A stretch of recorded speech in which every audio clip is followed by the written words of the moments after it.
Have you ever stood in front of an animal at the zoo and just wondered, what's actually going on in its head? Well, today we're going to unpack a really powerful poem by Leslie Norris, A Tiger in the Zoo, that dives right into that question.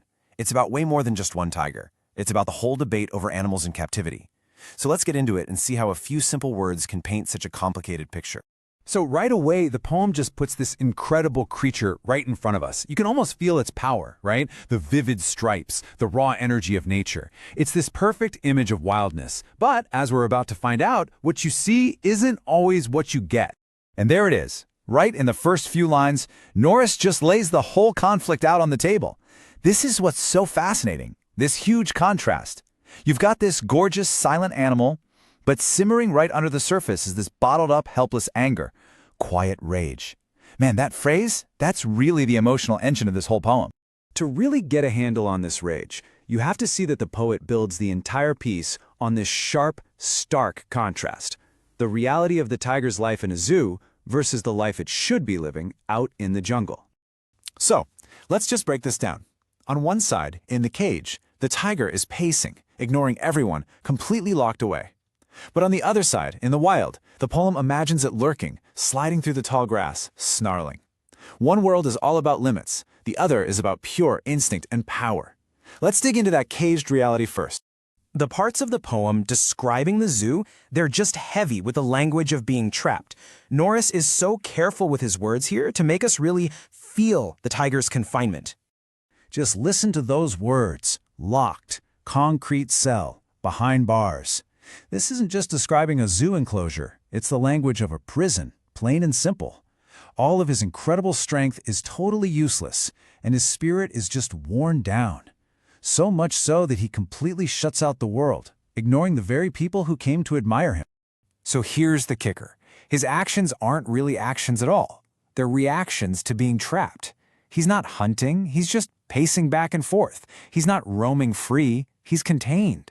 This repetitive, pointless movement and total shutdown from his surroundings, it's a brilliant way to show the psychological price of captivity.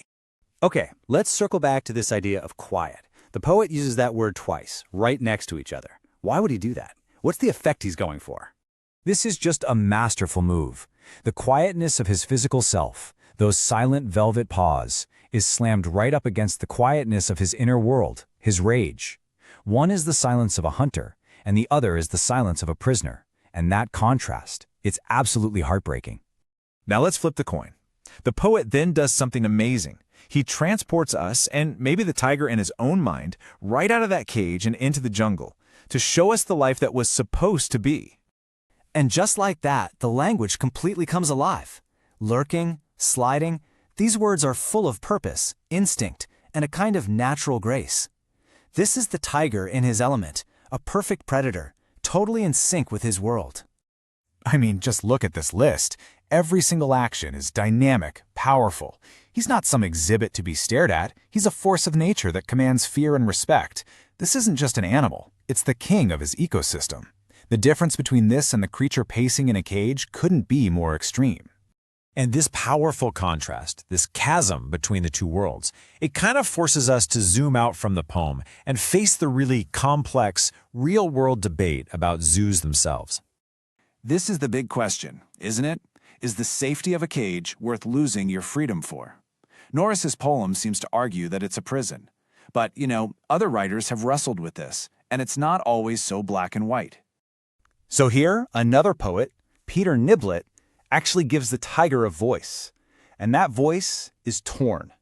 It wants to be free, of course, but it's also smart enough to know about the dangers out there. Hunters, poison, just the struggle to survive. It shows you that the choice isn't as simple as just freedom good, cage bad. And the famous poet Rainer Maria Rilke, he took this idea even further in his poem The Panther.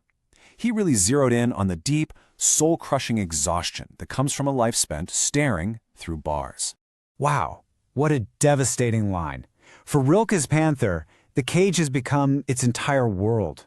Its vision is so blocked by the bars that the world outside has just stopped existing for it. It's not just a physical prison anymore. It's a total shutdown of the mind and spirit. And this brings us right to the questions we're still trying to answer today. What's the point of a zoo in the modern world? Is it an essential tool for saving species from extinction? Does it actually educate us and make us care more about nature? Or are there better ways to do this?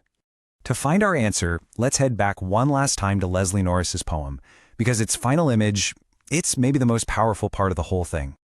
At night, when everything is quiet, this is all the tiger has left to do. He looks up from his concrete box to the sky. And right here we get that second key repetition. Just like with the word quiet, this is no accident. He wants us to stop and think. What's the connection he's making between the brilliant eyes and the brilliant stars? And there it is. That's the final, tragic punch of the poem.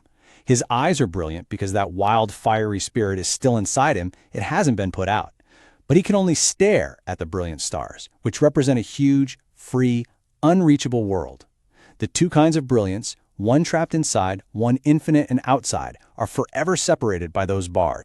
Is just a moment of deep, profound longing, a powerful life forever dreaming of a freedom it can see but can never, ever touch.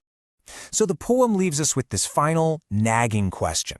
It really challenges us to look past the beautiful stripes and think about the quiet rage. Are we looking at a life that's been saved or a spirit that's been broken? That's definitely something to think about.